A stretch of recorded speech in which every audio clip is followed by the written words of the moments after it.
कृष्णा हरे हरे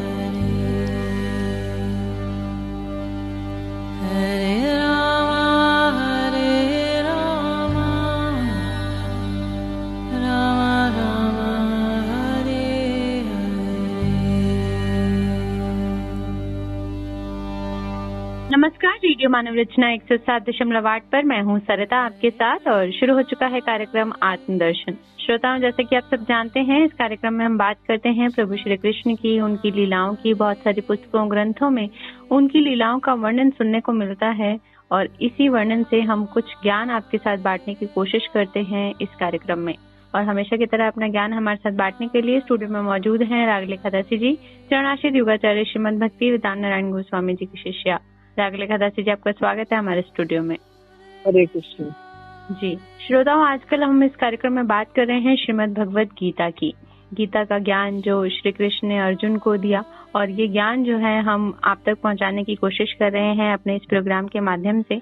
श्रोताओं, मैं आपको बता दूं कि ये जो भगवत गीता लिखी है, इसकी टीकाएं लिखी हैं विश्वनाथ चक्रवर्ती ठाकुर जी ने, और इसका जो ट्रांसलेशन किया है, इसका जो अनुवाद किया है, वो किया है शील भक्ति वेदांत नारायण गोस्वामी महाराज जी ने। और इसका जो प्रेरणा स्रोत रही वो श्रीमद् भगवत गीता ही रही। वो उपदेश रहा जो श्री कृष्ण ने अर्जुन को दिया उस युद्ध भूमि में, जहाँ पर वो बहुत ही ज्यादा जो है घबराए हुए थे, बहुत ही ज्यादा विचलित थे अपने ही परिवार के विरुद्ध युद्ध करने के लिए। तो इस कार्यक्रम में हम बात कर रहे हैं अध्याय दर अध्याय, और आज इसका जो 15वां अध्याय है वही हम जारी रखेंगे।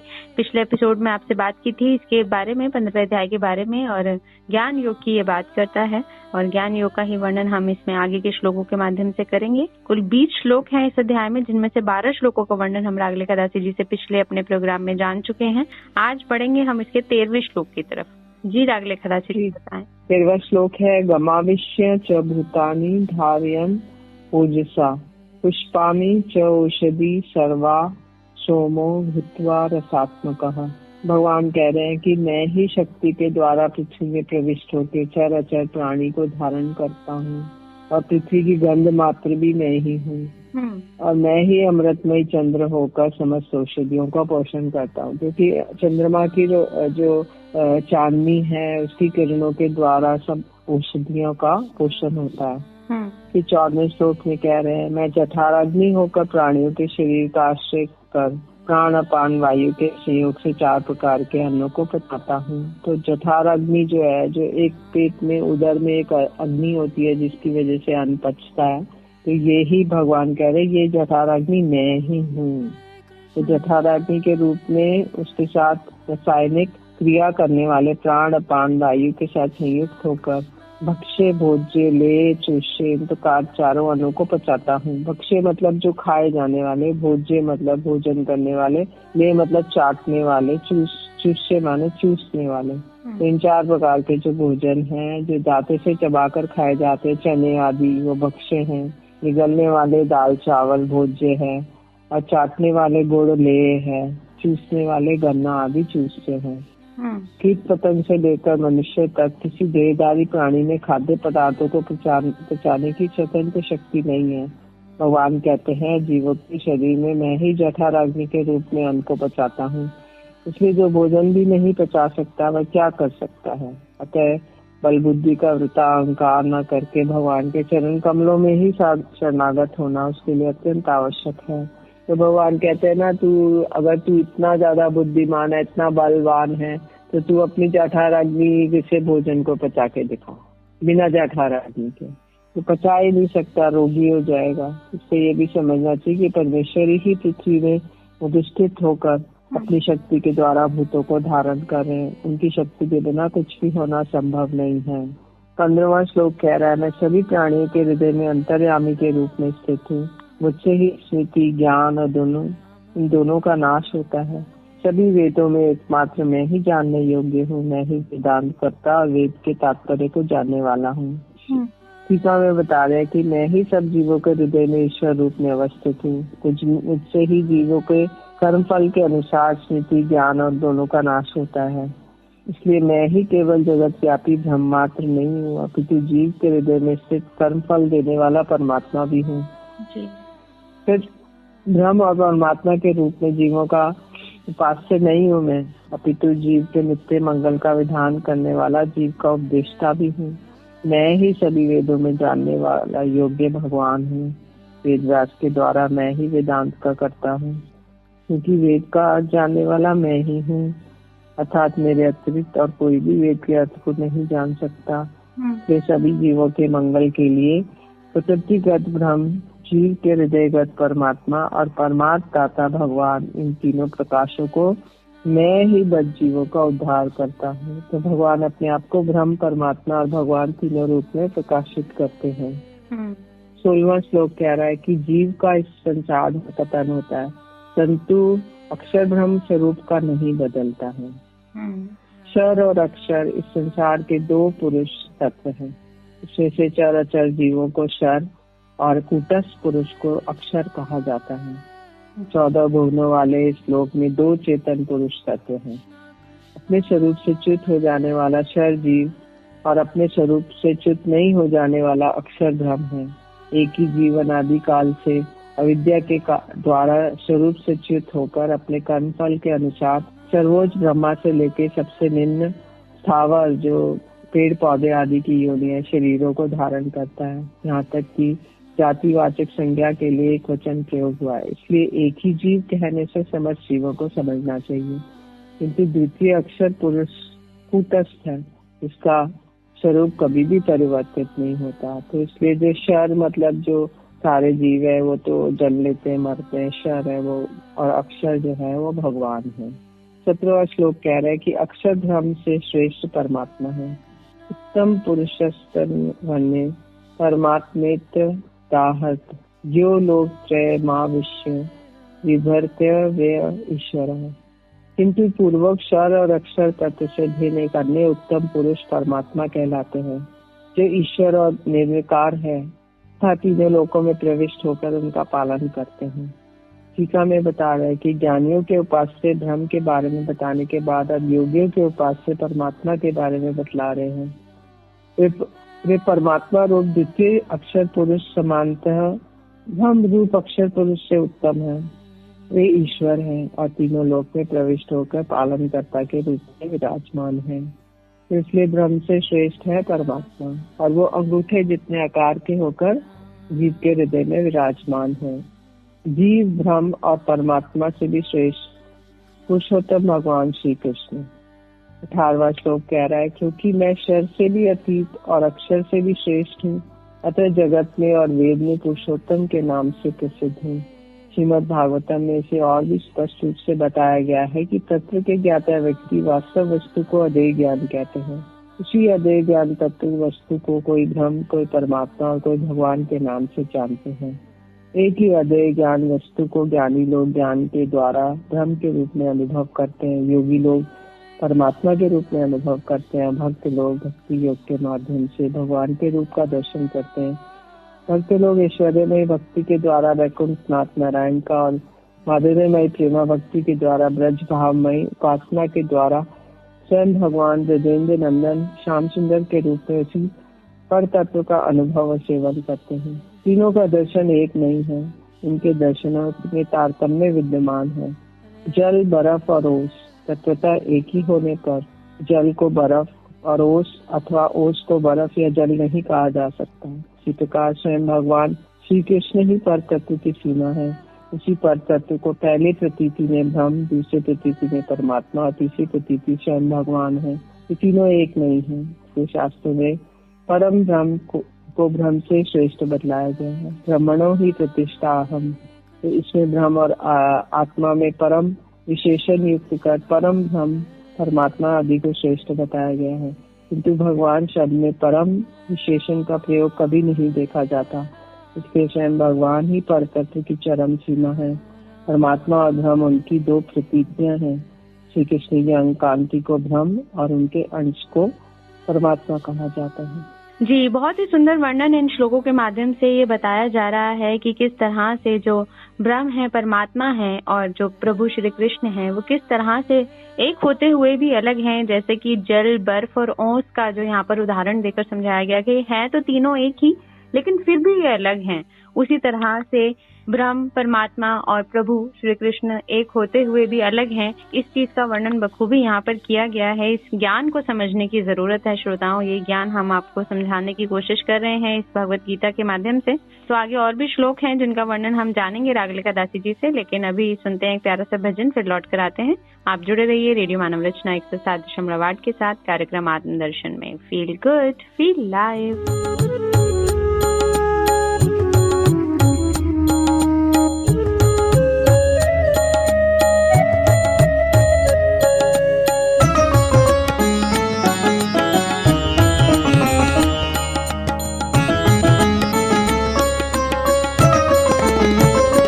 अच्युतं केशवं कृष्णदामोदरं रामनारायणं Janaki वल्लभम्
Krishna Krishna Hare Hare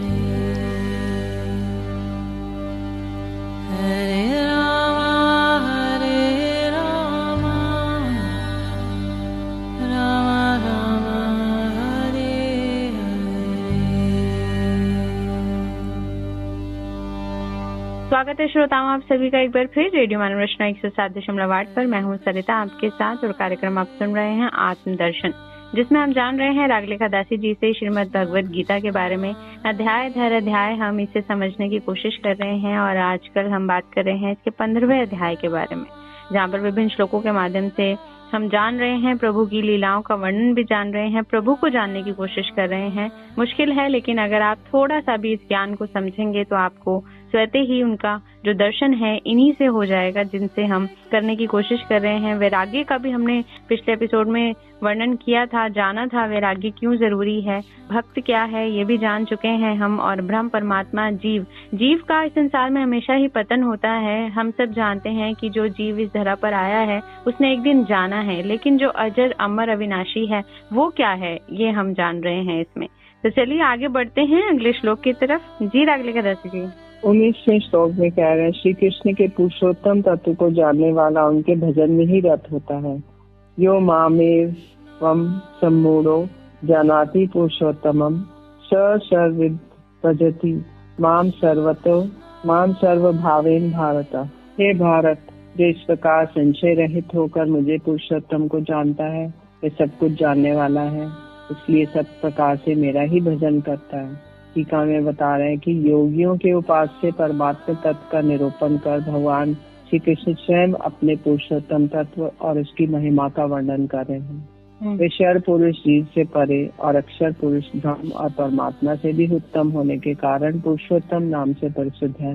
वे जीवात्मा और परमात्मा के भी आश्रय स्वरूप है। उपासक के वैशिष्ट्य से भी उपास्य का वैशिष्ट्य जाना जाता है। गीता में समस्त प्रकार के योगियों को में श्रद्धा पूर्वक भगवत भजन करने वाले भक्ति योग को ही श्रेष्ठ बताया गया है। अतः भक्तों के उपास्य भगवान का ही सर्वापेक्षा अधिक वैशिष्ट्य सिद्ध होता है। भागवतम में कहा गया है कि श्री कृष्ण ही स्वयं भगवान है। श्री भक्ति रसामृत सिंधु में कहा गया है कि सिद्धांतः श्री कृष्ण और नारायण में कोई भेद नहीं रहने पर भी रस की दृष्टिकोण से श्री कृष्ण रूप में ही उत्कर्षता है। यही रस की स्थिति है। 20वां श्लोक कह रहा है कि इति गुह्यतम शास्त्रमिदं मुक्ततम मया नघ एतद् बुद्ध्वा बुद्धिमानस्य कृतश्च भारत। हे निष्पाप अर्जुन, इस प्रकार ये अति रहस्यपूर्ण शास्त्र मेरे द्वारा कहा गया, इसे जानकर बुद्धिमान लोग और भी कृतार्थ हो जाते हैं। यहाँ भगवान ने इस विषय का उपसंहार करते हुए इस अध्याय में वर्णित पुरुषोत्तम योग को गुह्यतम शास्त्र बताया गया है। ये गुह्यतम शास्त्र कहने का तात्पर्य यह है कि भक्तों के अतिरिक्त इस तत्व का ज्ञान प्राप्त करने में दूसरे सक्षम नहीं है।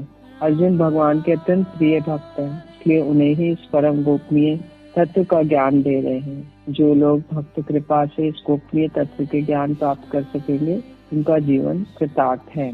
जी बिल्कुल, ये ज्ञान अगर हम प्राप्त कर पाए, इस ज्ञान को अगर हम समझ पाए, तो ही हमारा जीवन जो मनुष्य जीवन हमें मिला है, जिसमें ही हम इसको समझ सकते हैं। क्योंकि यही एक ऐसा जन्म है जिसमें हम प्रभु को जानने की कोशिश कर सकते हैं।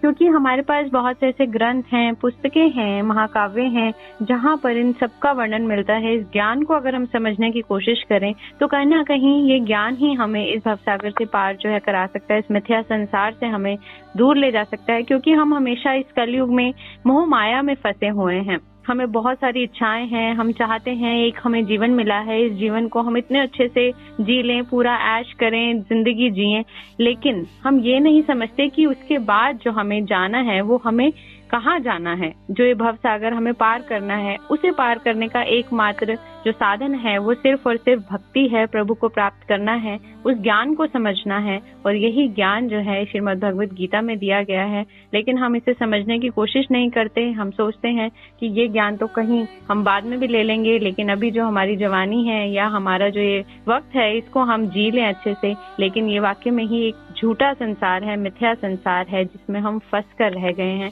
और उसी से हमें निकलने की कोशिश करनी है। तो श्रोताओं, आज ये जो 15वां अध्याय है इसका समापन हो चुका है। अगला अध्याय 16वां अध्याय है, उसके बारे में हम जानेंगे रागलिका दासी जी से, लेकिन अपने अगले एपिसोड में, क्योंकि वक्त हुआ है अभी आपसे इजाजत लेने का। तो रागलिका दासी जी, आपका बहुत बहुत शुक्रिया हमारे स्टूडियो में आने के लिए। हरे कृष्ण। तो श्रोताओं, आज के लिए हमें इस कार्यक्रम से दीजिए इजाजत। अगर आप कुछ कहना चाहते हैं इस प्रोग्राम के विषय में, आपकी कोई राय है, तो आप हमें कॉल या SMS कर सकते हैं 8010781078 पर। अभी के लिए हमें दीजिए इजाजत और आप सुनते रहिए रेडियो मानव रचना 107.8 पर आने वाले अन्य कार्यक्रमों को भी। Feel good, feel live.